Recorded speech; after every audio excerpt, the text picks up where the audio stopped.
Rehan adalah seorang pria muda yang hidup sederhana di sebuah kampung kecil. Setiap hari ia bekerja serabutan untuk memenuhi kebutuhan sehari-hari. Ayahnya telah meninggal sejak ia kecil dan ibunya kini hanya bisa terbaring lemah akibat sakit yang dideritanya.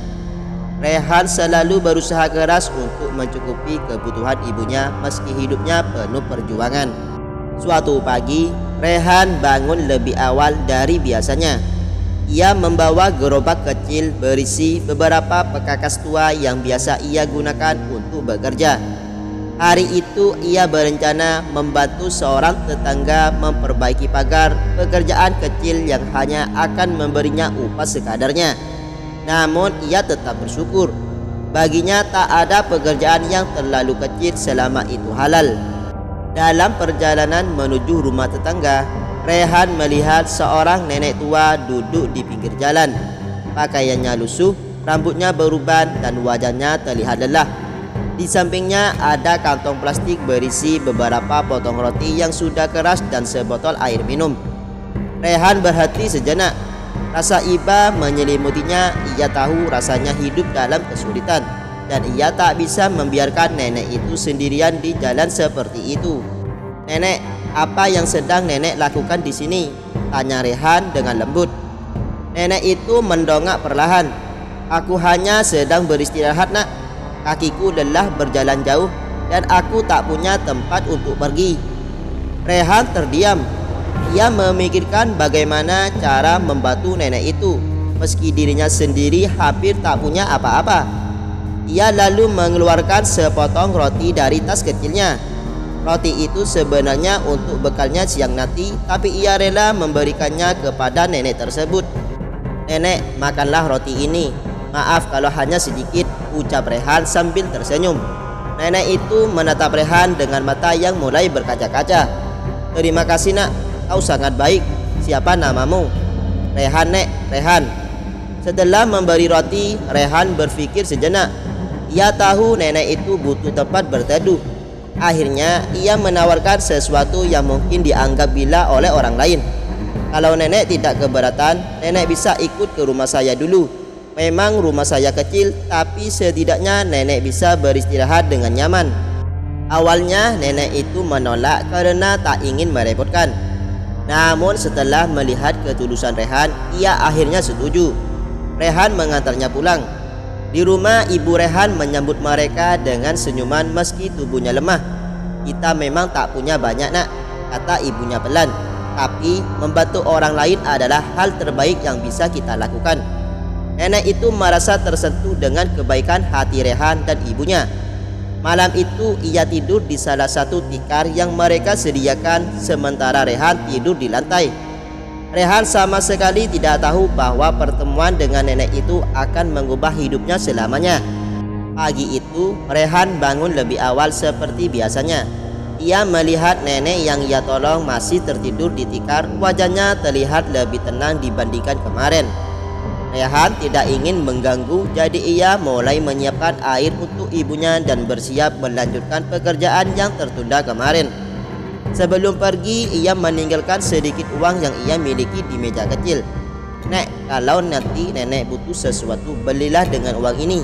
Saya harus bekerja dulu, tapi nanti saya pulang," katanya pelan meski nenek itu belum bangun.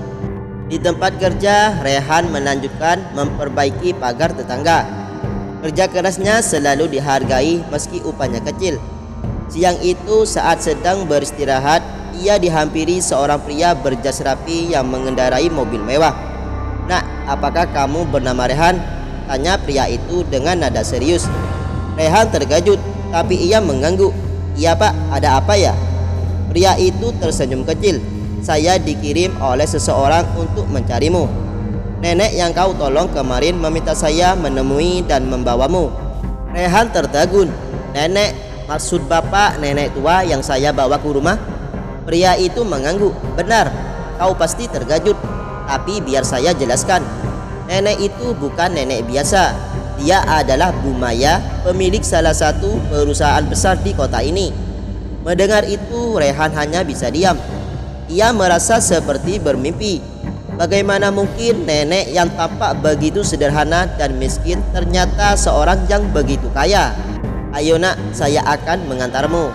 Bu Maya ingin berbicara langsung denganmu, lanjut pria itu. Setelah memastikan pekerjaannya selesai, Rehan mengikuti pria tersebut. Mobil itu membawanya ke sebuah rumah besar dan megah di tengah kota. Rehan semakin tak percaya dengan apa yang dilihatnya. Di dalam rumah, nenek itu yang ternyata bernama Bu Maya sudah menunggunya. Wajahnya terlihat lebih cerah dibandingkan saat mereka pertama kali bertemu. Rehan, akhirnya kau datang, kata nenek itu sambil tersenyum lebar. Kau pasti bingung bukan? Biarkan nenek jelaskan. Rehan hanya bisa mengangguk pelan. Bu Maya mulai bercerita. Beberapa hari lalu nenek memutuskan untuk mencoba hidup seperti orang biasa tanpa fasilitas mewah. Nenek ingin menguji diri apakah masih ada kebaikan di dunia ini, apakah masih ada orang yang tulus membantu tanpa pamrih. Ia menatap Rehan dengan penuh rasa syukur. Dan kau Rehan membuktikan bahwa kebaikan itu masih ada. Di saat kau sendiri kekurangan, kau masih mau berbagi dengan nenek. Kau bahkan menawarkan rumahmu yang kecil untuk tempat nenek berteduh. Itu sesuatu yang luar biasa. Rehan menunduk merasa tak tahu harus berkata apa. Saya hanya melakukan apa yang menurut saya benar, Nek. Saya tidak pernah mengharapkan apa-apa. Bu Maya tersenyum haru. Itulah yang membuatmu berbeda, Nak. Kebaikanmu datang dari hati yang tulus. Setelah berbincang panjang, Bu Maya membuat keputusan besar. Ia menawarkan Rehan pekerjaan tetap di perusahaannya sebagai bentuk terima kasih. Rehan, kau adalah orang yang nenek butuhkan. Selain pekerjaan, nenek juga akan membantu biaya pengobatan ibumu. Ini bukan balas budi, tapi karena nenek percaya orang sebaik kau pantas mendapatkan kehidupan yang lebih baik. Mata Rehan berkaca-kaca. Ia ingin menolak karena merasa tidak pantas, tetapi ia juga memikirkan ibunya yang membutuhkan perawatan. Akhirnya dengan hati penuh rasa syukur, ia menerima tawaran itu. Hari itu kehidupan Rehan mulai berubah. Namun ia tetaplah Rehan yang sama, pria sederhana yang selalu percaya bahwa kebaikan sekecil apapun tidak akan pernah sia-sia. Setelah menerima tawaran Ibu Maya, Rehan memulai hari-hari barunya di perusahaan besar yang sebelumnya tak pernah ia bayangkan akan menjadi bagian dari hidupnya. Awalnya ia bekerja sebagai asisten umum, membantu berbagai kebutuhan kantor. Meski pekerjaannya sederhana, ia melakukannya dengan penuh tanggung jawab dan kejujuran seperti prinsip hidup yang selalu dipegangnya. Bu Maya terus memperhatikan Rehan dari jauh. Ia melihat bahwa pemuda itu tidak hanya rajin, tetapi juga tulus dan rendah hati. Hal itu membuatnya semakin yakin bahwa keputusan menolong Rehan adalah keputusan yang tepat. Tak hanya itu, Bu Maya menepati janjinya untuk membantu pengobatan Ibu Rehan. Dengan fasilitas kesehatan terbaik, kesehatan Ibu Rehan perlahan membaik. Melihat ibunya mulai bisa tersenyum dan berjalan tanpa kesulitan lagi, Rehan merasa kebahagiaan yang tak pernah ia rasakan sebelumnya. Namun hidup baru Rehan tidak sepenuhnya berjalan mulus.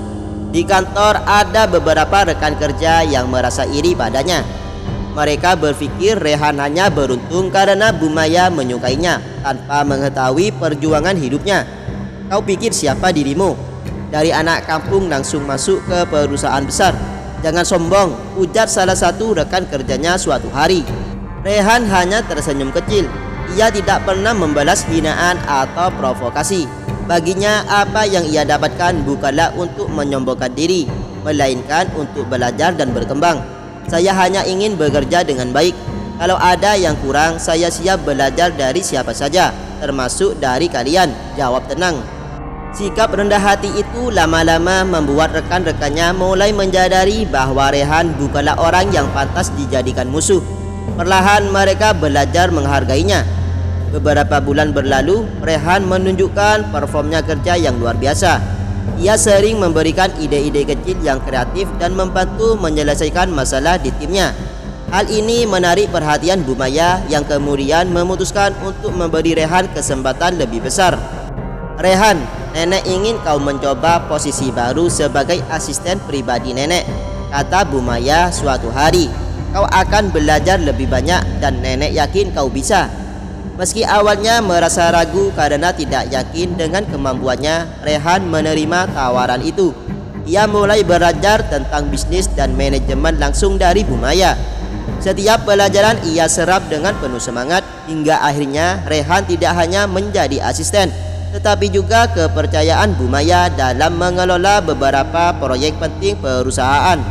Keberhasilan Rehan tidak mengubah sifatnya. Ia tetap menyisihkan sebagian gajinya untuk membantu orang-orang di kampung, seperti anak-anak yang putus sekolah atau tetangga yang membutuhkan. Baginya, kebahagiaan sejati adalah ketika ia bisa menjadi manfaat bagi orang lain. Bu Maya merasa bangga dan terharu melihat perjalanan hidup Rehan. Di usianya yang sudah senja, ia merasa menemukan penerus yang bukan hanya cerdas tetapi juga memiliki hati yang baik. Rehan, nenek ingin kau tahu sesuatu, ujar Bu Maya suatu sore. Saat nenek memutuskan untuk menjalani hidup sederhana dulu, nenek sebenarnya hampir kehilangan harapan pada dunia ini. Tapi kau membuat nenek percaya bahwa kebaikan masih ada. Dan itu semua karena kau, nak. Rehan tersenyum, matanya berkaca-kaca. Semua ini berkat nenek juga. Kalau bukan karena pertolongan nenek, saya tidak akan bisa sejauh ini.